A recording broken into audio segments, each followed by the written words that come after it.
बहनों भाइयों, बहुत स्वागत और अभिनंदन आपका द डिबेट में। मैं ब्रजेश मिश्रा हूं। एक और चुनाव उत्तर प्रदेश में अब होने जा रहा है। जो टल गया था दिसंबर में, वो चुनाव अब अप्रैल के महीने में होना लगभग तय है।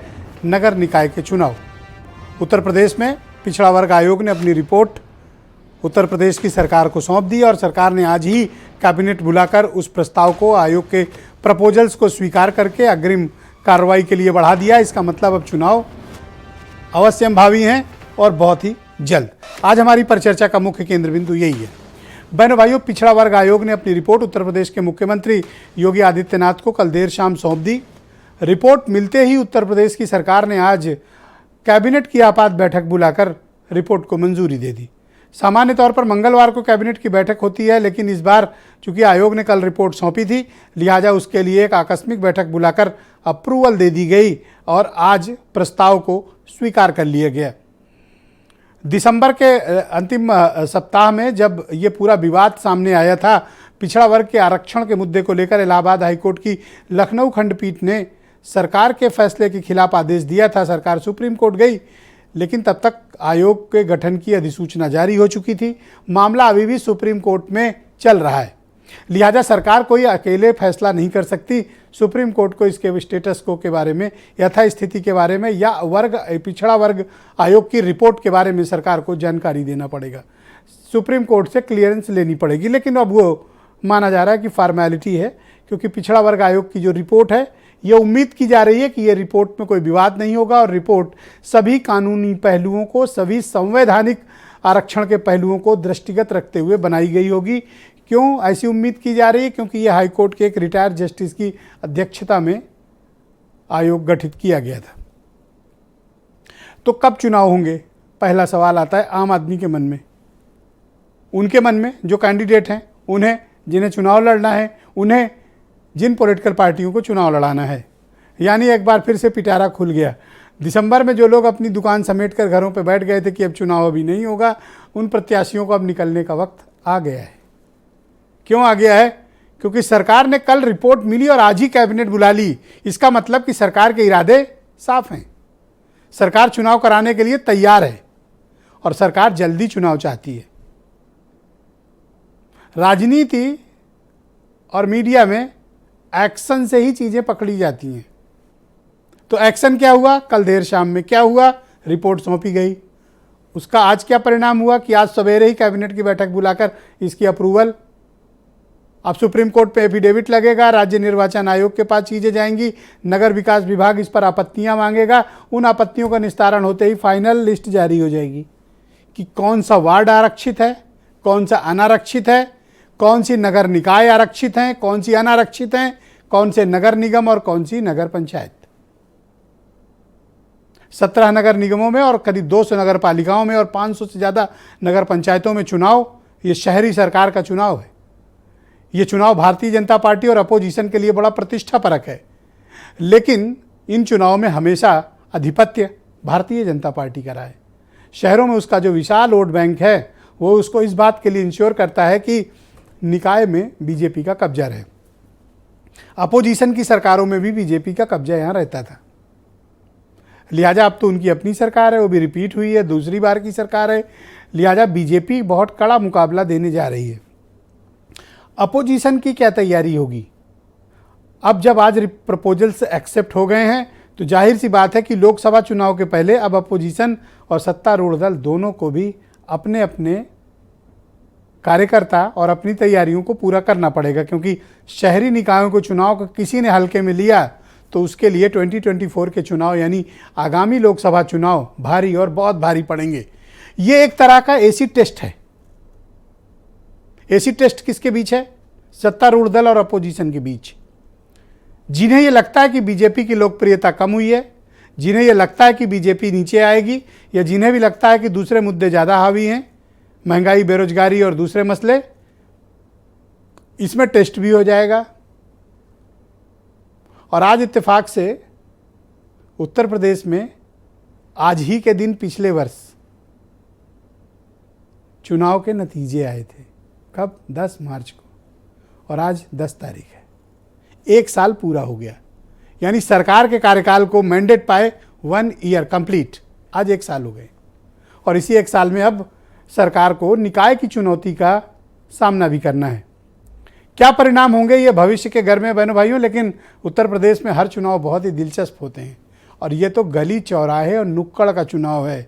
इसमें पॉलिटिकल पार्टी नहीं, इसमें कार्यकर्ता चुनाव लड़ते हैं, लेकिन बहुत भीषण लड़ते हैं।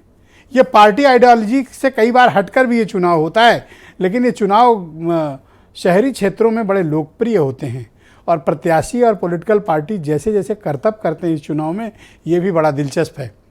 तो आयोग की रिपोर्ट आज कैबिनेट का एक्सेप्ट करना और लगभग अब चुनाव की घोषणा को बहुत थोड़ा वक्त बचना, किसकी क्या तैयारी है, आज की परिचर्चा हम इस विषय पर करने वाले हैं। आप कुछ स्टेटमेंट सुन लें, फिर आज की डिबेट को आगे बढ़ाएंगे। मंत्रिपरिषद ने इस बात के लिए आयोग की प्रशंसा की है कि उस आयोग ने कल माननीय मुख्यमंत्री जी को अपनी रिपोर्ट सौंपी है, लेकिन साथ ही माननीय सुप्रीम कोर्ट में आज भी ये मैटर सब जुडिस है। इसलिए हमें ये रिपोर्ट माननीय सर्वोच्च न्यायालय के समक्ष ले जानी होगी और उनके माननीय सर्वोच्च न्यायालय के निर्देशों के मुताबिक या उसके अनुसार हम इसमें आगे बढ़ेंगे। हम लोग हमारी पार्टी का काम, हम लोगों ने जो नगरीय क्षेत्रों में काम किए हैं नगर निकायों के माध्यम से, हम अपने कार्यकर्ताओं की मेहनत और सक्रियता के आधार पर चुनाव लड़ते रहे और नगरीय क्षेत्रों में हमें पहले से अच्छे परिणाम। हम पूरी तैयारी के साथ अपने कार्यकर्ताओं की मेहनत और उनका संपर्क और जो हमारी सरकारों के काम है उनके आधार पर नगरीय क्षेत्रों के चुनाव में जाएंगे। उत्तर प्रदेश के निकाय चुनाव को लेकर के समाजवादी पार्टी पूर्ण रूप से तैयार है और भारतीय जनता पार्टी को अगर कोई निकाय चुनाव में हराएगा तो सिर्फ समाजवादी पार्टी हराएगी।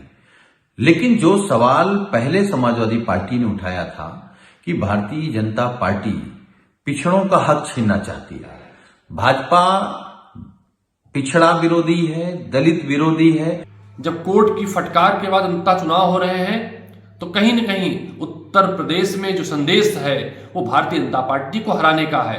जवाब होगा निकाय चुनाव में महंगाई के खिलाफ, भ्रष्टाचार के खिलाफ, ट्रांसफर घोटाले के खिलाफ, बेरोजगारी के खिलाफ। उत्तर प्रदेश की आवाम भारतीय जनता पार्टी को हटाने का काम करेगी। इलाहाबाद हाईकोर्ट की लखनऊ खंडपीठ के आदेश पर गठित हुए पिछड़ा वर्ग आयोग ने 22 दिन पहले ही अपनी रिपोर्ट उत्तर प्रदेश की सरकार और चीफ मिनिस्टर को सौंप दी है, लेकिन मसला सुप्रीम कोर्ट में लंबित है, लिहाजा सुप्रीम कोर्ट को विश्वास में लेकर वहां क्लियरेंस लेनी पड़ेगी। अब ये सरकार की जिम्मेदारी है कि वो यथाशीघ्र सुप्रीम कोर्ट से इस बारे में डायरेक्शंस प्राप्त करे, लेकिन चुनाव लड़ने को अब सब आतुर दिखाई दे रहे हैं। आलोक अवस्थी भारतीय जनता पार्टी के प्रवक्ता हैं, राजपाल कश्यप समाजवादी पार्टी से हैं, रोहित अग्रवाल राष्ट्रीय लोकदल से हैं, सुरेंद्र राजपूत कांग्रेस से हैं, अरुण राजभर एसबीएसपी से हैं और संदीप पांडे को मैंने बुलाया। ये याचिकाकर्ता हैं, इन्होंने ही ये बखेड़ा और बवाल खड़ा किया था और इलाहाबाद हाईकोर्ट ने आर्डर भी इन्हीं की याचिका पर लखनऊ खंडपीठ ने किया था। वीरेंद्र सिंह जी हमारे स्टेट हेड, शुक्रिया आप सभी का। अब एक और चुनाव आ गया है, आप सबको चुनाव की मुबारकबाद कि अब एक और चुनाव आप लोग को लड़ना पड़ेगा। चुनाव तो आप लोगों के लिए उत्सव होता है और हम लोगों के लिए भी उत्सव ही होता है। आलोक अवस्थी जी शुक्रिया आपका समय देने के लिए और मैं आपसे जानना चाहता हूँ कि अब जब रिपोर्ट सौंप दी गई है, अब चुनाव का ऐलान करिए, अब देर किस बात की? देखिए ब्रजेश जी, भारतीय जनता पार्टी शुरू से पिछड़ों की समर्थक रही है और हमने जिस समय यह निर्णय आया था हमने कहा था बिना पिछड़ा वर्ग आयोग की रिपोर्ट की हम चुनाव नहीं कराएंगे, जबकि आदरणीय उच्च न्यायालय का यह निर्देश था कि चुनाव आप करा दीजिए। हम उसके अगेंस्ट में सुप्रीम कोर्ट गए, वहाँ से डायरेक्शंस लेकर के आए, तुरंत पिछड़ा वर्ग आयोग का गठन किया और 31 मार्च तक की लिमिट थी। हमने सरकार ने उनसे आग्रह किया था आयोग से, जो कि रिटायर्ड जस्टिस के नेतृत्व में बनी थी, कि आप इसको जितनी जल्दी दे सकें रिपोर्ट उतना अच्छा है। सरकार के सभी अधिकारियों ने सहयोग किया, जिस कारण से 11 दिन पहले ही सुप्रीम कोर्ट के ये जो हमारा पिछड़ा वर्ग आयोग ने जो है अपनी रिपोर्ट सबमिट करी है। 9 अप्रैल को आदरणीय उच्चतम न्यायालय में यह लंबित है, तो सरकार उसमें यह रिपोर्ट पेश करेगी और अपनी जो है आगे की योजना जो है सुप्रीम कोर्ट के निर्देश के अंतर्गत सरकार इस पर कराएगी। जहाँ तक कि पार्टी की बात है, पार्टी शुरू से तैयार है। हमारे वार्डों तक, हर बूथ लेवल तक हर जगह तैयारी हो चुकी है। भारतीय जनता पार्टी के पास एक ईमानदार और सक्षम नेतृत्व है योगी आदित्यनाथ जैसा, और हमने ये करके दिखाया है। आपको मालूम है कि 16 नगर निगम थे इसके पहले, जो 5 साल पहले चुनाव हुए थे, 16 नगर निगम में 14 भारतीय जनता पार्टी के नगर निगम में हमारे मेयर जीते थे। समाजवादी पार्टी का तो खाता भी नहीं खुल पाया था। तो ये हमारा प्रदर्शन कहलाता है कि हमारी तैयारी है। तैयारी इसलिए है, हम जनता के साथ जुड़े हुए हैं, जनता से जुड़े हुए मुद्दे को उठाते हैं, उनकी सुरक्षा और उसकी चिंता करते हैं, कानून व्यवस्था को। तो सर आ जाओ चुनाव मैदान में, अब तो दो हाथ हो जाएं। प्रचुरता, अब तो विपक्ष भी तैयार बैठा है, आ जाओ चुनाव मैदान में, दो हाथ हो जाते हैं। हम तो तैयार बैठे हैं, हम तो तैयार बैठे हैं। तो कर दो घोषणा चुनाव के लिए है जिनकी विश्वसनीयता संकट में है। ये उन पार्टियों के लिए जो है ये संकट का समय है, क्योंकि चाहे कांग्रेस का रहा हो या समाजवादी पार्टी का रहा हो, इनके नेता समय समय पर आते हैं, उसके बाद गायब हो जाते हैं। जबकि भारतीय जनता पार्टी के नेता योगी आदित्यनाथ जी 24/7 365 दिन लगातार जनता के हित के लिए काम कर रहे हैं। तो हमारी तैयारी पूरी है और हम इसको जो है अपने सारे मुद्दों को लेकर के जाएंगे। गरीब कल्याण की योजनाएं जो हमने चलाई हैं, जिस तरीके से हमने इन्वेस्टर समिट यहाँ पे किया है, जिस तरह से बजट को हमने दुगना कर दिया है, जिस तरीके से प्रति व्यक्ति आय जो है हमने दोगुनी कर दी है, उन सबको लेकर के तो ये विवाद और बखेड़ा भी तो आप ही का खड़ा किया हुआ था। अगर आप ये काम पहले कर लेते जो अब हुआ है, तो ये विवाद ही ना होता और चुनाव हो गए होते। गलती तो आपकी है। नहीं ब्रजेश जी, जो फार्मूला था, हम उसके आधार पर हमने परिसीमन किया था। उस समय भी सबका कोटा पूरा किया है, किसी का कोटा नहीं कटा है। इसको समाजवादी पार्टी ने गलत ढंग से रखने का प्रयास किया है और यह स्पष्ट है कि जो नीतियां थी वो कोर्ट ने एक्सेप्ट करी थी। उन्होंने कहा था कि नहीं, पिछड़ा वर्ग आयोग बना करके आप इसको पूरा उस पर करिए। हम तुरंत तैयार थे, हमारे पास तो ऑप्शन था, हम पहले करा सकते थे चुनाव। कोर्ट ने आदेश दिया था, लेकिन ना, योगी आदित्यनाथ जी ने तुरंत 24 घंटे के अंदर ही हाईकोर्ट के निर्णय के बाद कहा कि नहीं, हम जो है आयोग का गठन करेंगे और हम सुप्रीम कोर्ट में जाकर। शुक्रिया आलोक जी, थैंक यू। हमारी मंशा साफ है, नियत साफ है। इस डिबेट को आगे बढ़ाते हैं। संदीप पांडे मेरे साथ मौजूद हैं। इलाहाबाद हाई कोर्ट में इन्होंने पिटीशन दाखिल की थी जिस पर यह आदेश आया है। संदीप पांडे, अब उम्मीद करता हूं कि आपका कलेजा ठंडा हो गया होगा। आयोग ने अपनी रिपोर्ट भी सौंप दी, सरकार ने, कैबिनेट ने एक्सेप्ट कर लिया, बस सुप्रीम कोर्ट की फॉर्मेलिटी बाकी है। अब तो संतुष्ट हो? जी देखिए, बिल्कुल स्पष्ट है कि मैंने कभी ये नहीं चाहा कि चुनाव बिना आरक्षण के हो, या फिर इस जो राजनीतिक पार्टियां, जो अलग अलग पार्टी के प्रवक्ता अपनी अपनी बात कह रहे हैं, कि उनमें से किसी भी चीज को लेके मेरी कोई एक विचारधारा नहीं थी। मेरा सिर्फ सीधा सा कहना यह था कि जो कृष्णमूर्ति वर्सेस महाराष्ट्र गवर्नमेंट का जो एक सुप्रीम कोर्ट का ऑर्डर था, उस ऑर्डर के तहत जो आदेश हुआ था, उन आदेशों का पालन नहीं हुआ।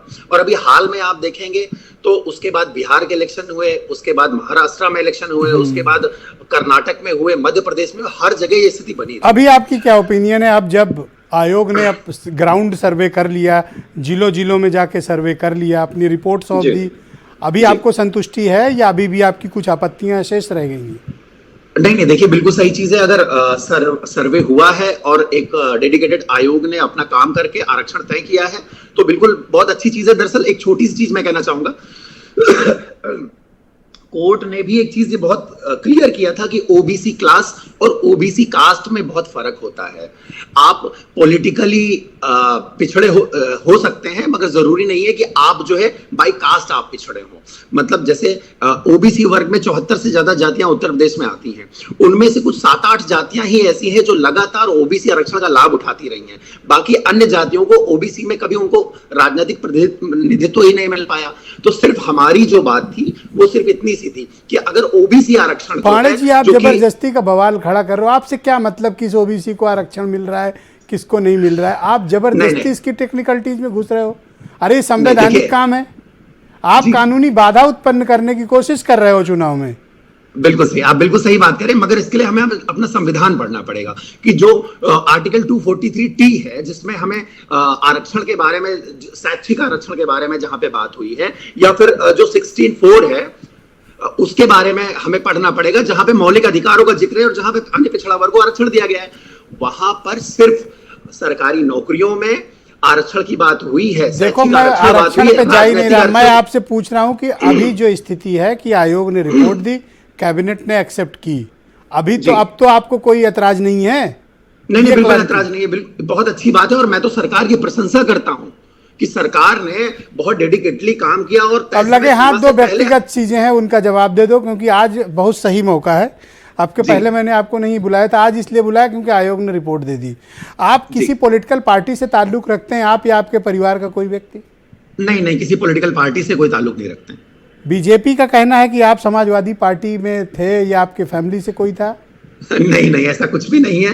अगर कोई व्यक्ति ये बात कहना चाहता है आपके साथ परिवार, रिश्तेदार, नात रिश्तेदार, खून, कोई सब पॉलिटिकल लोग हैं?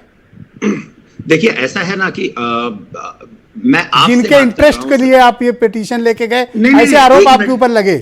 मैं बताता हूं आपको, मैं इस आरोप का जवाब देता हूं। देखिए जो पिटिशनर थे, उन्हीं पिटिशनर में एक बहुत खास पिटिशनर एक ऐसे थे जो कि समाजवादी पार्टी के बहुत बड़े नेता के बहुत खास व्यक्ति थे, जिनको मैं जानता हूं। मैं उनका नाम चैनल पे नहीं लेना चाहता हूं। देखिए लेकिन आप बताओ, आप तो मेन पिटिशनर थे, आप किसी पॉलिटिकल पार्टी से ताल्लुक रखते हो? नहीं, मैं किसी पॉलिटिकल पार्टी से ताल्लुक नहीं रखता हूं। मैं एक सामाजिक कार्य करता हूं और समाज में इस तरह की जो भी चीजें मुझे नजर आती हैं, जहां तक मैं पियालिस्ट हूं एक्चुअली। तो आप तो बवाल नहीं करोगे ना? जी नहीं करोगे, तसल्ली से बैठना। ऑलराइट, डिबेट को आगे बढ़ाते हैं। राजपाल कश्यप मेरे साथ मौजूद हैं, समाजवादी पार्टी के सीनियर लीडर और प्रवक्ता हैं। बहुत शुक्रिया आपका कश्यप जी हमारे साथ जुड़ने के लिए। तो पिछड़ा वर्ग आयोग ने आज रिपोर्ट दे दी है, आपकी पार्टी सहमत है?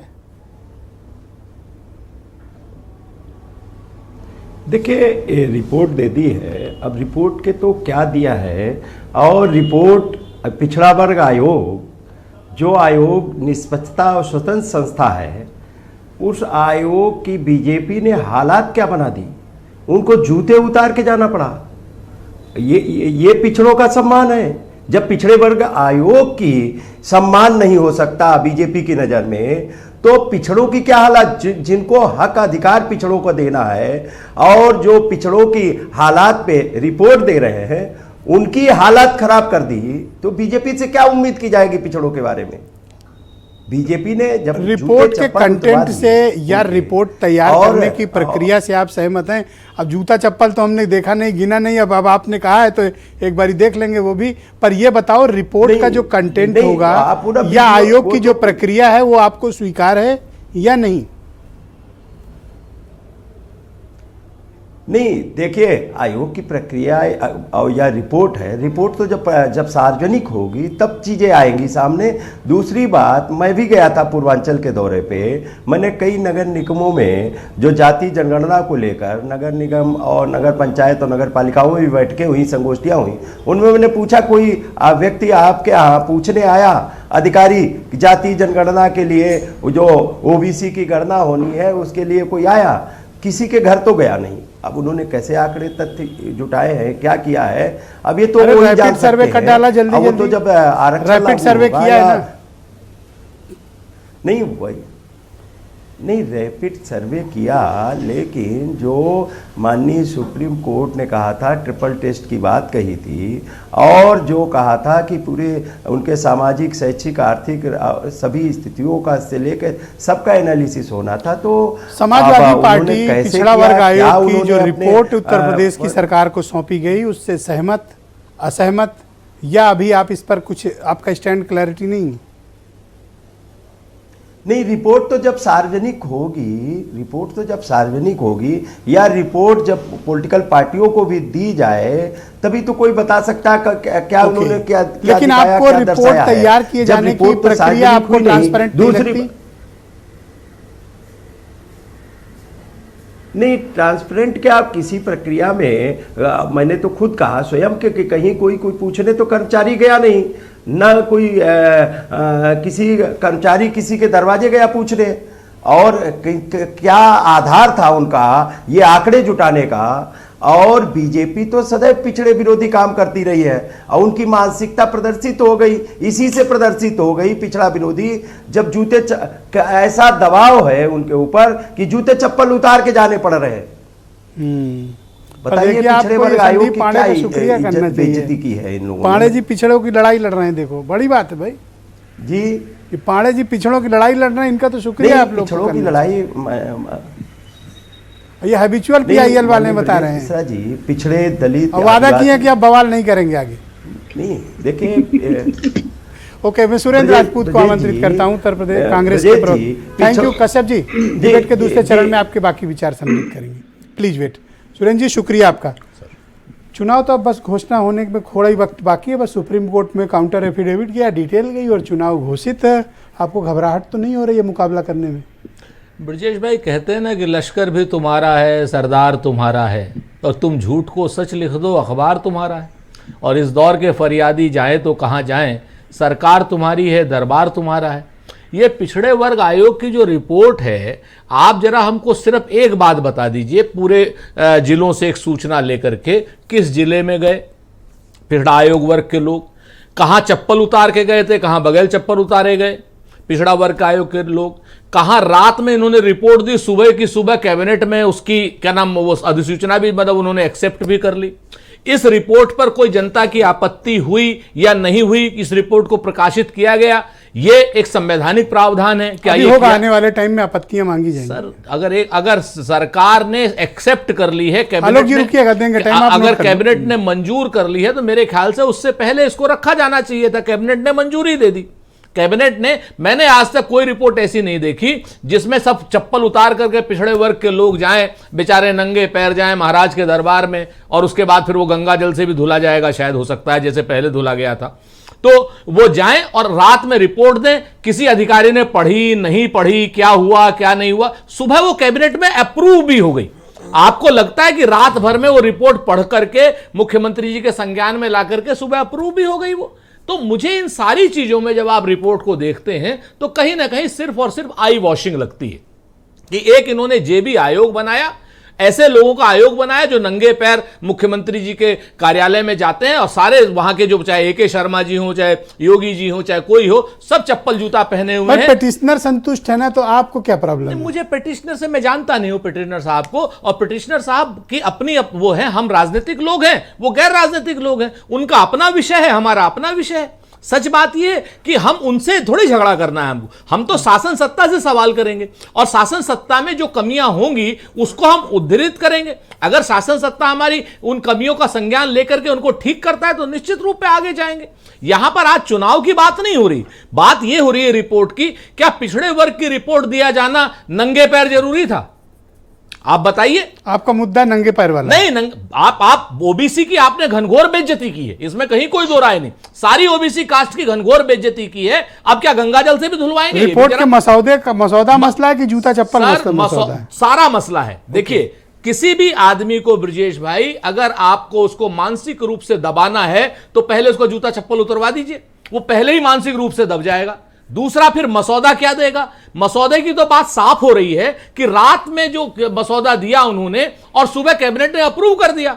आप बताएं, मुझे तो ऐसा लगता है कि सारे डीएम एसपी ने जो रिपोर्ट दिया, जिले के डीएम ने रिपोर्ट दी है, उन्हीं को भर करके। तो कांग्रेस इस रिपोर्ट को खारिज करती है? हम जब तक हम पढ़ेंगे नहीं, खारिज नहीं, लेकिन कांग्रेस को संशय है इस रिपोर्ट पर। ऑलराइट, मैं एसबीएसपी के नेशनल जनरल सेक्रेटरी और प्रवक्ता अरुण राजभर मेरे साथ मौजूद हैं। अरुण, ओबीसी आयोग ने आज अपनी रिपोर्ट कल दे दी थी और आज कैबिनेट ने अप्रूव कर दी है। आपकी पार्टी रिपोर्ट तैयार किए जाने, रिपोर्ट को स्वीकार किए जाने की इस प्रक्रिया से सहमत है या असहमत हैं आप? सुहेल, भारतीय समाज पार्टी लगातार इस बात को कह रही है कि बगैर अति पिछड़ों को आरक्षण राजनीतिक भागीदारी दिए चुनाव नहीं हो सकता है। और यह बात की खुलासा भी आपने भी किया है और याचिकाकर्ता भी इस मसले पर गंभीरता दिखाए। और सवाल इस बात का नहीं है कि किसने याचिका किया और क्या रिपोर्ट आई है। सवाल इस बात का है कि मौका जिसको जिसको भी मिला, इस बीमारी को दूर क्यों नहीं कर पाए। जैसा कि मैं बार बार कह रहा हूं, याचिकाकर्ता भी यह बार बार कह रहे हैं और माननीय ओम प्रकाश राजभर जी भी यह बार बार कह रहे हैं कि पिछड़ों में जो 12 जातियां हैं वो अकेले राजनीतिक फायदा उठा रहे। तब तो यह बात समझ में नहीं आ रही थी। ये बात सपा को भी नहीं समझ में आई सरकार में, या बसपा को भी, या पूर्व की जितनी भी सरकारें नहीं, यह बात नहीं समझ में आई। और यह रिपोर्ट तो मैं पहले ही बता दिया था कि जब मैंने सामाजिक न्याय समिति की रिपोर्ट मंगाई थी, सभी विभागों से परीक्षण कराया था, तभी तो मैंने बता दिया कि खामियां आगे जितने भी आयोग ओबीसी के बनेंगे खामियां नजर आएंगी, और खामियां इसमें भी नजर आ रही है। ऐसा नहीं है कि खामियां इसमें नजर नहीं आई। 30 साल में जितने भी चुनाव हुए हैं, अगर आप आंकड़ा उठाकर देखेंगे, बहुत सारी ऐसी सीटें हैं जिसका परिवर्तन हुआ ही नहीं है। और नियम इसमें है कि आप तो सर्वे की प्रक्रिया, सर्वे का मसौदा और सरकार की अति तात्कालिकता, कि कल रात में रिपोर्ट और आज कैबिनेट में मंजूरी। इसके लिए तो बधाई देनी चाहिए सरकार के, आयोग गठन किया उन्होंने और आयोग ने जिस तरह रिपोर्ट दिया, इसमें तो बधाई देनी चाहिए। सवाल देखिए, ये तो शुभकामनाएं हमारी है कि उन्होंने कम समय में ये रिपोर्ट सौंप दिया। अब ये जूता चप्पल पर सवाल खड़ा कर रहे हैं, पूरा नंगा कर चुके हैं, चाहे वो कांग्रेस के लोग हैं चाहे सपा बसपा, इन्होंने तो अति पिछड़ों को नंगा करके छोड़ दिया।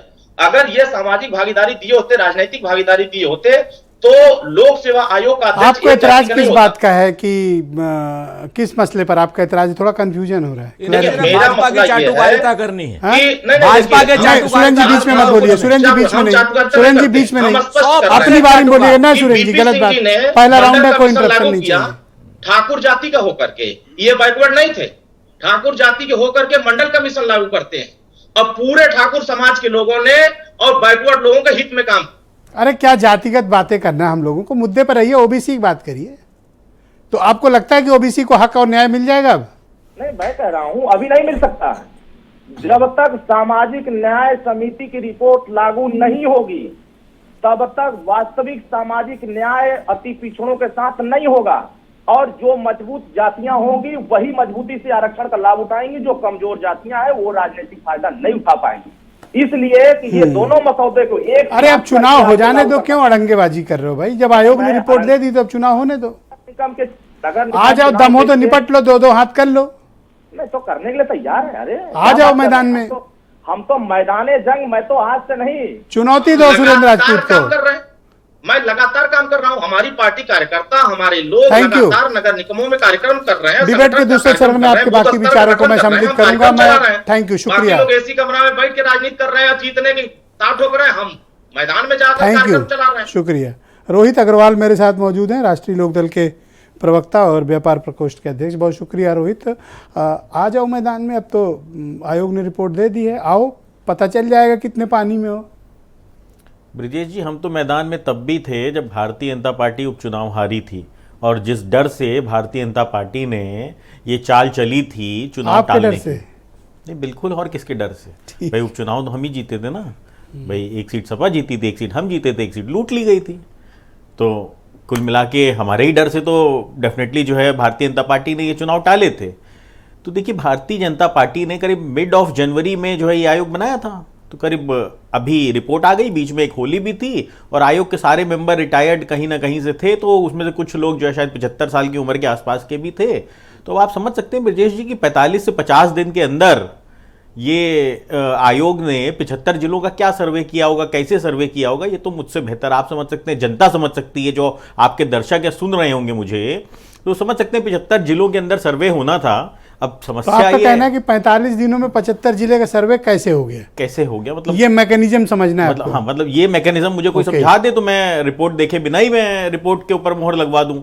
दूसरी चीज ये है कि भाई कल रात को रिपोर्ट आई, सुबह तक कैसे पढ़ ली भारतीय जनता पार्टी ने? मतलब 18 घंटे सरकार ने पढ़ी, बीजेपी ने नहीं। हाँ अच्छा ठीक है, सरकार में तो कोई और बैठा है ना, सरकार में बीजेपी नहीं पढ़ सकती, उसको कॉन्फिडेंशियल होती है ना। ठीक बात है, ठीक बात है। तो एक सर्वदलीय बैठक भी कर लेते, सर्वदलीय बैठक करके इस रिपोर्ट को डिस्कस कर लेना चाहिए था, है ना, इसके मैकेनिज्म को डिस्कस कर लेना चाहिए था, इसके जो इन्होंने जो भी इसके ये सबसे डिस्कस करने का बहुमत नहीं है, बहुमत अकेले सरकार चलाने का। बिल्कुल ठीक बात है, बिल्कुल क्यों पूछे आपसे? यही तो मेरा मुद्दा है। एक चुनाव के खतौली का जीत लियो, ऐसे बता रहे हो जैसे बीजेपी कहीं छिप जाए आपके डर से। यही तो मेरा मुद्दा है ब्रजेश जी, कि इनका खाली जनमत को कैसे लूटना है, ये इनका मकसद। तो आपको एक एतराज है कि सर्वे की जो प्रक्रिया है उसमें जल्दबाजी दिखाई गई? नहीं, मुझे ये बताइए ना, 31 जनवरी से राजतंत्र चल रहा है, लोकतंत्र खत्म हो चुका है, जो चुने हुए प्रतिनिधि थे उनका कार्यकाल खत्म हो चुका है, और जब ये राजतंत्र चल ही रहा था तो 15-20 दिन और चला लेते, महीना भर और चला लेते, कम से कम 75 जिलों के 75 दिन तो कर लेते। अब भाई मुझे समझ में नहीं आता, भाई राष्ट्रीय लोकदल के किसी कार्यकर्ता के पास आपकी टीम नहीं पहुंच पाई, उनके क्षेत्र में नहीं पहुंच पाई, उनके एरिया में नहीं पहुंच पाई, परंतु सर्वे आपका हो गया, और सर्वे की रिपोर्ट में मोहर भी आपकी ठुक गई 24 घंटे के अंदर। कुछ ही जिलों में तो हो, अरे पूरे प्रदेश भर में तो हो नहीं। हम जितने भी जिलों में हैं उन जिलों में ही आ जाते भाई, उन जिलों में अपना मुखड़ा दिखा देते कि हाँ आप आए हो, कम से कम उन्हीं में मोहर लगा देते। कम से कम मतलब जो करो नैतिकता से तो करो, मतलब लड़ो भी, अगर बेईमानी भी करो तो बेईमानी की भी एक नैतिकता होती है ना ब्रजेश जी, कि बिल्कुल 45 दिन के अंदर 75 जिलों के अंदर सर्वे करके आ जाओगे, अब हमसे कहलवा दोगे कि भैया कह दो अच्छी बात है, सब अच्छे से हो गया। भाई कैसे मिलेगा पिछड़ों को हक? आप तो पहले से ही आपकी मंशा नहीं है पिछड़ों को हक देने की, और आपकी अब ये मंशा बिल्कुल सामने आ चुकी है। मामला तो अभी सुप्रीम कोर्ट में जाना ही है, वहां तो स्पष्ट हो जाएगा ना। अगर इन्होंने कोई चूक की होगी, कोई गलती की होगी, या सुप्रीम कोर्ट हाई कोर्ट के आदेशों की अवहेलना करते हुए कोई जबरदस्ती सर्वे कर डाला होगा घर बैठे, तो कोर्ट पूछेगी ना। नहीं, बिल्कुल पूछेगी, और कोर्ट में जवाब देना पड़ेगा, और जनता भी जवाब देगी। अब तो चुनाव में आना ही पड़ेगा ना। ओके, आलोक अवस्थी जी मेरे साथ जुड़े हुए हैं, भारतीय जनता पार्टी के प्रवक्ता। अवस्थी जी, ये बताइए कि 45-50 दिन में 75 जिलों की रिपोर्ट कैसे बन गई? सब यही सवाल कर रहे हैं, जवाब दीजिए। ब्रजेश जी, यह जो आयोग गठन किया गया है, इसके अध्यक्ष जो हैं वह रिटायर्ड जज हैं हाई कोर्ट के। अब अगर न्यायिक आयोग के सदस्य जो रिटायर्ड जज हैं, उन पर भी अगर राजनीतिक दल उंगली उठाना चाहते हैं, तो यह जनता अच्छे से जानती है कि इनका काम सिर्फ उंगली उठाना है या किसी न्याय के पक्ष में नहीं है। कांग्रेस के नेता ने बहुत बड़ी बड़ी बातें करी है। पिछड़े वर्ग को इन्होंने चाहे काका कालेलकर की रिपोर्ट बनी उसको रद्दी की टोकरी में डाला, मंडल कमीशन की रिपोर्ट को रद्दी की टोकरी में डाला, और जो पिछड़ा वर्ग आयोग बनाया भी उसको संवैधानिक दर्जा नहीं दिया। तो यह कांग्रेस जो है हैरान परेशान है। उनके नेता जो है इस समय तो ग्लोबल लीडर बनके घूम रहे हैं, और भारत के में लोकतंत्र को खतरा बताते हुए घूम रहे हैं, और जो है विदेश में जाकर अमेरिका और यूरोप से कह रहे हैं कि आप आकर के भारत के लोकतंत्र की रक्षा करिए। जैसे कि चाचा नेहरू जो है गए थे यूएन में कश्मीर का मुद्दा सर, अपन चाचा नेहरू पे है ना कश्मीर पे, मुझे तो केवल निकाय चुनाव पे बात करनी है। इस पर बात करो सर। निकाय चुनाव मैंने बात करी है ना, सुरेंद्र जी बीच में नहीं, सुरेंद्र जी बीच में नहीं ना, सुरेंद्र जी मैं समय दूंगा, आप अपना जवाब देना, पर बीच में रुक जाओ सर। हाँ बोलिए ब्रजेश जी, देखिए बहुत गंभीर चर्चा हो रही है, आपके डिबेट को बुरा नहीं जाना चाहिए। बात यह है, जिन दलों के नेताओं को आप बोले जी, जिन दलों के नेताओं को जनता ने नकारा है, हर चुनाव में मात दी है, चाहे उपचुनाव हो चाहे आम चुनाव हो। 2 लोकसभा के चुनाव हो चुके हैं, 2 विधानसभा के चुनाव हो चुके हैं, और भारतीय जनता पार्टी के साथ विशाल जनमत हमारे साथ में है। क्या बात करेंगे सुरेंद्र राजपूत, जिनके पास 2% वोट है और इनके नेता को भगा दिया अमेठी के अंदर से, जनता ने हरा करके भेजा है। भाई 2% लोकतंत्र पर बात ही नहीं करें, आपस में डिस्कस करने बजाय हो जाने दो। मैं दूंगा समय सुरेंद्र जी, ना मैं दूंगा समय आपको, एक एक करके बात हो जाने दो। मुंह से मुंह जोड़ के बात नहीं करें, मुंह से मुंह जोड़ के बात नहीं सर। रुक जाओ, इनको कंप्लीट कर लेने दो ना। कांग्रेस पर अरे बिल्कुल जवाब देना, ऐसी कौन सी अधीरता है आपको? एक सेकंड रुक जाओ, ये लोग देशद्रोही काम कर रहे हैं। आप समय लेके अपनी बात रख लेना। सबसे बड़ी पार्टी सुरेंद्र जी रुको, हाँ क्यों नहीं आप पर हमला करेंगे? अरे भाई लोकतंत्र पर हमला कर रहे हो, हम पर करो। देश के लोकतंत्र को आप खतरा बता रहे हैं, लोकतंत्र पर आप हमला कर रहे हो। लोकतंत्र खतरा आपके नेता को यहाँ पर हो गया है। आप जैसे आलोक जी, आप विषय से भटक रहे हैं। कहां पे लोकतंत्र खत्म हो रहा है? यहाँ सवाल उठा है इस बात का कि भाई आयोग ने जरूरत से ज्यादा जल्दी समय में यह रिपोर्ट दी, तो इन लोगों को विश्वास नहीं हो रहा है, इनको यकीन दिलाना आपका काम है। ब्रजेश जी, सुप्रीम कोर्ट, आदरणीय सुप्रीम कोर्ट ने एक समय सीमा के साथ आयोग को समय दिया था। उसमें अगर आयोग 10 दिन पहले रिपोर्ट अपनी दे देता है तो उसमें किसी को क्यों इतराज होना चाहिए? अब तो रिपोर्ट हमने भी नहीं पढ़ी है, या तो आयोग ने बनाया और वो हाईकोर्ट जज के नेतृत्व में बना है। अब आप जुडिशरी पे भी उंगली उठाना चाहते हैं तो आप उठा सकते हैं, क्योंकि आपके पास नेताओं में बल नहीं है, आपके नेता फेल हो चुके हैं, नेता नहीं है। चुनाव में आपको मालूम है कि बड़ा बड़ा अंडा मिलने वाला, 0 का अंडा मिलेगा, तो 0 अंडा जिसको मिलना है पार्टियों को, तो अरे अंडा छोड़ उनको लगेगा बेईमानी हो रही है। Thank you. All right, Biren ji भी हमारे साथ डिबेट में जुड़ जाए। भाई बीरेन जी, कल रिपोर्ट आई और आज कैबिनेट ने अप्रूवल कर दी, विपक्ष कह रहा है इतनी जल्दी रिपोर्ट कैसे बन गई? सरकार और आयोग कह रहे हैं कि ये अचीवमेंट है कि हमने 22 दिन पहले रिपोर्ट सौंप दी। देखिए बात तो सही है, क्योंकि रिपोर्ट करीब 2.5 महीने में आ गई और आयोग 6 महीने के लिए बना था।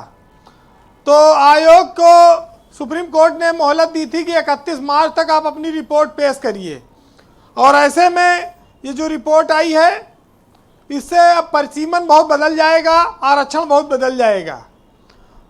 तो सबसे बड़ी बात यह है कि चुनाव तो देखिए लड़ना पड़ेगा, चुनाव आ रहा है राजनीतिक दलों को। अब कुछ लोगों की चिंता ये हो सकती है कि जैसे पंचायत वाला चुनाव हुआ, कहीं इस चुनाव भी वैसे ना हो जाए। परिणाम का अगर उसी तरह का आया तो शहरों की सरकार भी हाथ से चली जाएगी। बीजेपी इस चुनाव को ट्रिपल इंजन की सरकार के रूप में देखती है और उसके पास प्रदेश में और देश में सरकार ही है, वो शहरों में भी अपनी सरकार पर फिर से काबिज हो जाए तो उसका एक सीक्वेंस बन जाएगा। एक बात और है कि अब ओबीसी नेताओं का काफ़ी सम्मान भी बढ़ जाएगा और बीजेपी में तो काफ़ी लोग लाइन लगाएंगे। बगल में दारुल सफ़ा है, कुर्ता वहाँ आसानी से मिल जाता है, बिकता है, बढ़िया कलपदार कुर्ता, सस्ते दाम पे खरीद के बीजेपी कार्यालय पहुँचो, शामिल हो। तो ये भी अब राजनीति का एक रंग आपको देखने को मिलेगा।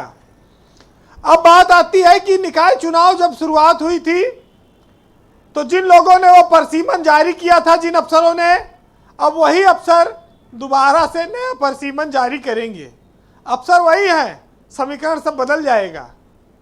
तो इस पर भी कुछ सोचना होगा कि जिन लोगों की गलती से ऐसा हो रहा है।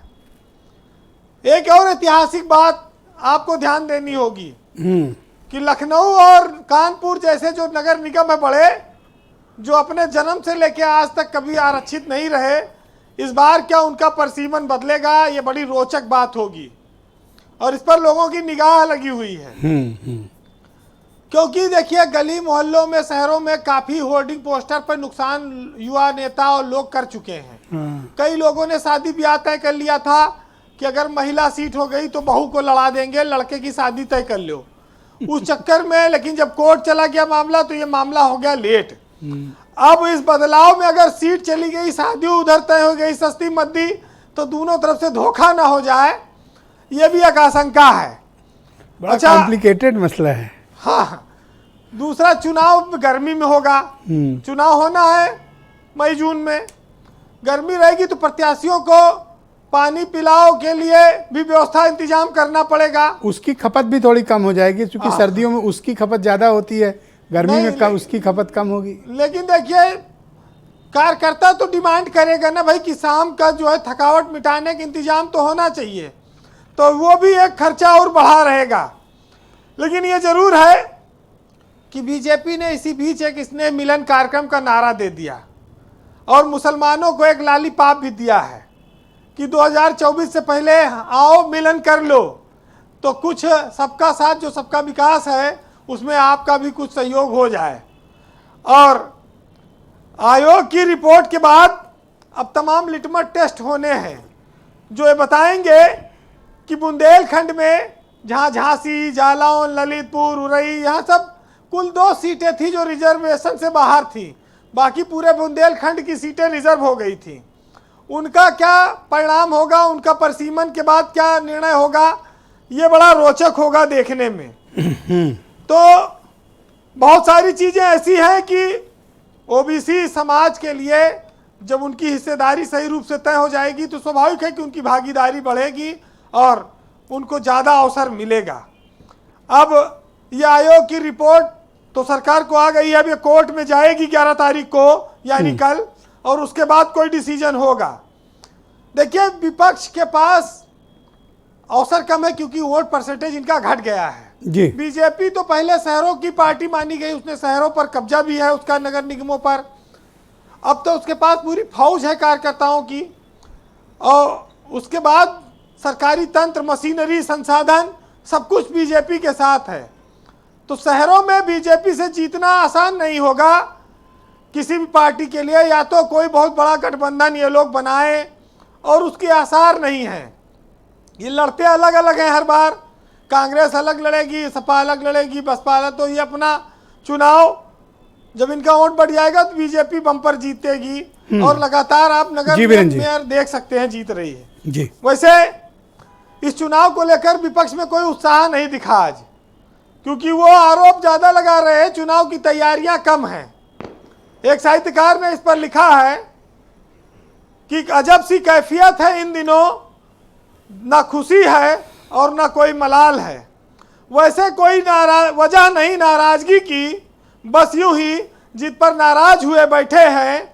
और शहर में, गांव में तो सब कुछ अपना था, ऐ शहर तेरे यहाँ हम किराएदार हुए बैठे हैं। बहुत शुक्रिया आपका वीरेंद्र जी, बहुत बहुत धन्यवाद ग्राउंड जीरो से अपने इनपुट उपलब्ध कराने के लिए। बहनों भाइयों, परिचर्चा को आगे बढ़ाते हैं और इस पूरे मसले पर इलाहाबाद हाईकोर्ट की लखनऊ खंडपीठ में याचिकाकर्ता रहे संदीप पांडे भी मेरे साथ इस वक्त मौजूद हैं। संदीप जी, ये बताइए कि जो प्रक्रिया अपनाई गई सर्वे की पिछड़ा वर्ग आयोग द्वारा 45, 50 या 55 दिन जितना भी उनको वर्किंग मिला, उसमें उन्होंने 75 जिलों की एक रिपोर्ट तैयार की है।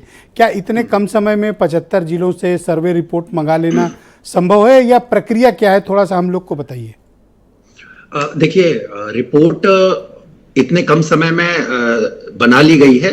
सरकार ने स्वयं 6 महीने के लिए आयोग गठित किया था और माननीय सुप्रीम कोर्ट द्वारा 3 महीने का समय मिला था। मगर 2 महीने 10 दिन में अगर इन्होंने रिपोर्ट बना ली तो पहली प्रक्रिया तो मेरी यही होगी कि भाई आप बधाई के पात्र हैं, आपने बहुत बेहतरीन तरीके से काम किया और बहुत जल्दी आपने काम कर लिया। तो पहले तो ये बधाई की बात होगी। मगर उसके बाद जब रिपोर्ट सामने आएगी तब हमें देखना होगा क्या वास्तव पे धरातल पे उस पे काम हुआ है। वैसे सामान्य तौर पर प्रक्रिया क्या होती है? मैं बताता हूं आपको, सुनिए ना। जब रिपोर्ट सामने आएगी तो आप ये मान लीजिए सीधे तौर पे 27% आरक्षण है ओबीसी को, 200 नगर पालिकाओं की सीटें हैं तो लगभग 54 सीटें हो गई। 54 सीटें ये हो गई और पिछली बार की 54 सीटें, कम से कम 108 सीटों पे अगर आरक्षण प्रभावित होता है, बहुत जनरल सी बात बता रहा हूं, लिस्ट आने के बाद 108 सीटों पे अगर आरक्षण प्रभावित होता है कि ऊपर नीचे होते हैं आरक्षण, तो आप ये मान लीजिए कि गंभीरता से काम हुआ है और सही काम हुआ है। लेकिन अगर कुछ 10-5 सीटों पे ही ऊपर नीचे आरक्षण करके और लिस्ट बना दी गई है तो कहीं ना कहीं इसमें जो है खाना पूर्ति की गई, इसके अलावा और कुछ नहीं। तो इसके मसले में अग्रिम राय तब बनाई जा सकती है जब ये आपत्तियों के लिए रिपोर्ट जारी करेगी सरकार। राइट, बिल्कुल सही कह रहे हैं। जब लिस्ट आएगी उसका आकलन होगा कि पिछली बार के जो आरक्षण सूची थी और इस आरक्षण सूची में कितना फर्क है, और ये तब आएगी जब आपत्तियों का निस्तारण के लिए जारी किया जाएगा इसे। जी जी, करेक्ट, बिल्कुल सही। यही प्रक्रिया है आगे। राजपाल कश्यप मेरे साथ मौजूद हैं। कश्यप जी, देखिए, रिपोर्ट आ जाए, उसमें आपको कोई खामी दिखे तब तो आप एतराज करिए, ये बात ठीक है कि आपका एतराज है, उसके लिए तथ्यात्मक होंगे, एविडेंस बातचीत होगी। आपको पिछड़ा वर्ग आयोग के कामकाज पर कोई संशय है, उनके कामकाज के तरीके पे? नहीं, देखिए, कामकाज पे संशय की बात नहीं। बात तो ये है कि रिपोर्ट प्रकाशित हो जाए तो हम लोग खुद कह रहे हैं रिपोर्ट प्रकाशित हो जाए तो पता लग जाएगा। लेकिन आप इससे अंदाजा लगा लीजिए, जब पिछड़ा वर्ग आयोग की हालात बीजेपी के सामने ये है कि जूता चप्पल उतार के जाना पड़ रहा है सरकार के सामने, तो बीजेपी सरकार में पिछड़ों की क्या हालत होगी? जिनको न्याय दिलाना है, जिनको हक दिलाना है, उनकी हालत ये है, तो वो पिछड़ों को कितना हक मिल पाएगा, कितना नहीं मिल पाएगा। और इसीलिए अगर इनका स्पष्ट मत होता बीजेपी का पिछड़ी जातियों के प्रति, तो जाति जनगणना क्यों नहीं करा देते? और माननीय अखिलेश यादव जी लगातार मांग कर रहे हैं, अगर जाति जनगणना के इनके पास आंकड़े होते तो इतना लंबा समय भी ये राजभर वाली पार्टी तो ये तो आपके ऊपर आरोप लगा रहे हैं, सुप्रीम कोर्ट के दरवाजे। ये राजभर वाले बीजेपी छोड़ आपके ऊपर क्यों आरोप लगा रहे हैं? अब इतना चप्पल उतार दिया है। एक सेकंड रुक जाओ अरुण, अरुण रुको, मैं आपके पास आऊंगा तब जवाब देना। नहीं, वन बाय वन। वो सुबह किस पे आरोप लगाएंगे, शाम को किस पे आरोप लगाएंगे? उनकी पार्टी का कोई चरित्र ही नहीं बचा है तो वो क्या आरोप लगाएंगे? वो तो अब सत्ता में जाने के लिए अब जो स्क्रिप्ट लिख के बीजेपी दे देती है, कहाँ बुला रहे हैं? राजभरों के आरक्षण की बात नहीं कर पा रहे, तब ना वो अपनी स्क्रिप्ट कश्यप जी, अब आप ऐसा कहोगे? डेली पढ़ते हैं लेकिन अभी घुस नहीं पा रहे हैं। ओके, मैं आलोक अवस्थी जी कहता हूं, चूंकि ये मुद्दा 2-3 बार उठ चुका है। एक सेकंड, स्क्रिप्ट पढ़ रहे हैं। थैंक यू कश्यप जी, शुक्रिया। ये सुबह किसको गाली देंगे, शाम को किसको गाली देंगे, शुक्रिया। दूसरी बात, समाजवादी पार्टी पूरी तरह से तैयार है और नगर निगम के चुनाव के लिए और पूरी ताकत के साथ में लड़ेगी और मुख्य विपक्षी दल है और बीजेपी को कोई नगर निगम में आएगा तो समाजवादी पार्टी। थैंक यू, शुक्रिया। आलोक अवस्थी जी, 20 सेकंड है आपके पास, आपको ये जवाब देना पड़ेगा कि जूता चप्पल क्यों उतरवाया गया। देखिए ब्रजेश जी, कौन किस तरीके से अपना व्यवहार करता है, हाईकोर्ट के जजेस को कोई नहीं कह सकता कि आप जूता चप्पल उतारिए। लेकिन हमने समाजवादी पार्टी की सरकार में पिछड़ों की हालत देखी है, किस तरीके से पिछड़ों के नाम पर वोट लेकर के आए और एक जाति विशेष को ही जो है सारे हक दे दिए। 5 भर्ती बोर्ड बनाए, 5 भर्ती बोर्ड के जो है उन्होंने और 5 भर्ती बोर्डों को माननीय हाईकोर्ट ने रद्द किया। Thank you, 20 second complete. Okay, अब आप दोनों कृपया शांत हो जाएं। आप दोनों कृपया शांत हो जाए। कश्यप जी रुक जाइए। Okay, Surendra Rajput ji, thank you. बात करने वाले लोग, थैंक यू। अवस्थी जी धन्यवाद। बताइए भाई सुरेंद्र राजपूत जी, आपको क्या प्रॉब्लम थी? आप डिबेट में बीच में बोल रहे थे, बताइए। नहीं, हमें कोई नहीं, हमें मूल रूप से हमें आलोक अवस्थी बड़े विद्वान प्रवक्ता हैं, लेकिन आज शायद पूरी स्क्रिप्ट आई नहीं इनके पास। जब इनके पास स्क्रिप्ट नहीं आई तो ये लगे राहुल गांधी जी को गाली देने, लगे लोकतंत्र की दुहाई देने। अरे भाई, लोकतंत्र को हम आपको रौंदने थोड़ी देंगे। लगे कहने कांग्रेस पार्टी को 2% वोट है, बोलने का हक नहीं। अरे हमारे पास कुछ भी नहीं है, तब भी हमारे पास हमें बोलने का हक है। हिंदुस्तान के नागरिक होने के नाते हर शख्स को यहां समान रूप से राजनीतिक भागीदारी का हक है और एक वोट का हक है।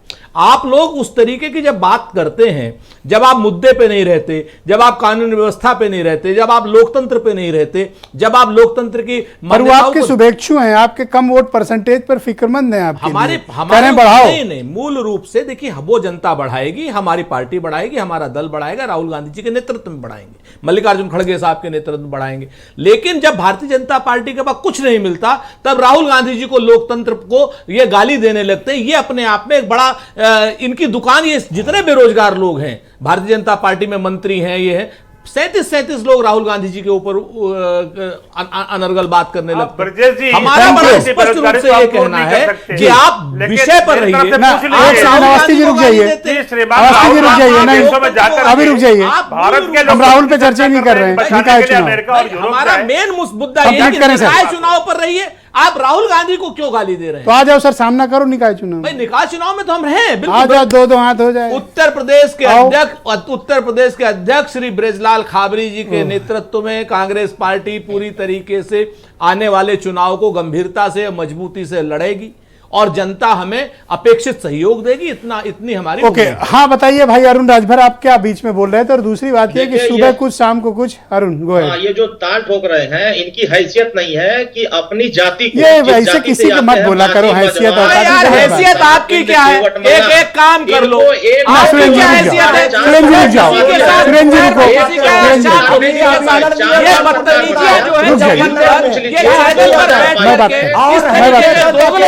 अरे रुक जाओ। दोगले लोग, मूल रूप से दोगले लोग। कौन दोगला के साथ, दोपहर में भाजपा के साथ, शाम को किसी आपको क्यों तकलीफ हो गई? बताते हैं अपनी जाति। अरे हम जाति की पार्टी। रुक जाओ सुरेंद्र जी रुको, करते हैं सुरेंद्र जी रुको, उनको कंप्लीट करने दो अपनी बात। अरुण राजभर सुनो इस बात को। तुम्हारी हैसियत का आकलन हो जाए, हमारी हैसियत का आकलन हो जाए। बताओ कहाँ करना है, अपनी हैसियत नापते हैं। बताओ कहाँ करना है तुम्हारी हैसियत का नहीं जीत आकलन। पाएंगे। बताओ राजभरों में तुम्हारी हैसियत का आकलन। आपके पास कुछ नहीं है, बोलो तुम्हारी हैसियत का आकलन क्या करना है? अरे सुरेंद्र जी क्या हो गया? तुम्हारी एक सेकंड नहीं गलत बात, रुक जाइए। आपने कह लिया ना, अब हो गया कि भाजपा के चरण हैसियत रखिए, चरण चाहते हो तो जनता आपको लोगों की गालियों में बकवास करते हो। मुद्दा ये है, अब शांत। ओके सुरेंद्र जी हो गया। नहीं, ये हैसियत की बात हो गया, कह दिया आपने ना। क्या मारपीट थोड़ी करोगे? आपने कह दिया, हो गई बात। दो कौड़ी बात की हैसियत की बात करेगा। आपने कह दी बात ना, अब शांत हो जाओ, अब शांत हो जाओ। सुबह से शाम तक ये बात करता है, कभी सुबह चाटुकारिता करता है भाजपा की। हो गया, आपने कह दिया ना, आपने बोला हो गया, शांत रहिए। फायदा आ जाती पिछड़ों को मिलता। आप हैसियत की बात कर रहे हैं, बदतमीज आदमी है। आप काका कालेलकर आयोग, मैंने कहा ना, बदतमीज आदमी हैसियत की बात करेगा ये। सुबह से शाम तक पिछड़ों को, राजभरों को बेचा करता है, कभी किसी की गाड़ी में बेचता है, कोई नहीं बेचता, किसी का चुनाव में बेचता है। लुटेरा है ये, इसका रोक लगा दिया। बात करते हैं। नहीं, माइंड योर लैंग्वेज सुरेंद्र जी, आप ऐसे नहीं क्या बात करिए। करते हैं? ना ऐसे ना बोलिए। कांग्रेस की हैसियत बताने वाले को उसकी हैसियत बताई जाएगी। खाली वही कांग्रेस की हैसियत बताने वाले को उसकी हैसियत बताई जाएगी। ये चोर है, ये वोटों के चोर हैं। कोई पूछ नहीं रहा है, ये वोटों के चोर हैं, डकैत है ये, लूटते हैं अपनी पार्टी को, लूटते हैं। आप लोग इतने सीनियर लोग क्या कर रहे हो आप? और अपने समाज के नाम पर लुटेरे हैं, धंधा करते हैं, परिवार के धंधेबाज है ये लोग।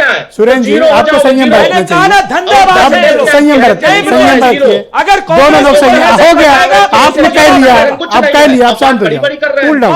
आप बड़े सिंसियर आदमी हो, बहुत सीरियस आदमी हो आप अपनी इमेज क्यों ऐसी कर रहे हो? हो गया, ठीक है, आपने कह लिया, कह लिया। शर्मा चाय छोड़ करके जनता के बीच में जाओ, हैसियत। अरे शर्मा ने तुम्हारे यहाँ आकर के राजभरों की मीटिंग करता हूँ, बताओ तुम ठाकुरों की मीटिंग कर लेना अगर है हैसियत तो। करो खाली, आप दलाली करके कुछ दलाल हो तुम, जनता के अरे गलत बात, गलत बात।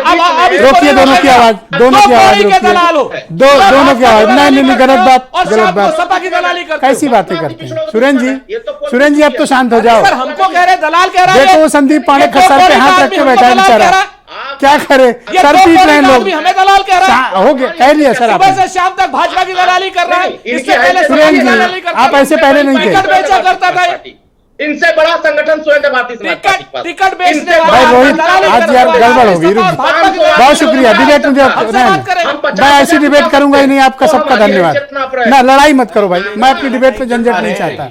बहुत बहुत शुक्रिया। दे दीजिए भाई, नहीं टाइम क्यों खा रहे हैं? नहीं है टाइम, अब क्या बताएं। आज रुक जाओ, आज बर्दाश्त कर लो, आज बर्दाश्त कर लो। सुरेंद्र राजपूत के नाम पर आज पूरा कर लो। धन्यवाद, आप सबका बहुत शुक्रिया और धन्यवाद कार्यक्रम देखने के लिए आप सबका। और बहनों भाइयों आप सबका बहुत शुक्रिया इस कार्यक्रम में पार्टिसिपेट करने के लिए। और ये उम्मीद करते हैं कि अप्रैल के फर्स्ट या सेकेंड वीक तक या अप्रैल के किसी हफ्ते में राज्य निर्वाचन आयोग चुनाव का ऐलान नगर निकाय के लिए कर सकता है। आप सबका शुक्रिया, धन्यवाद, नमस्कार।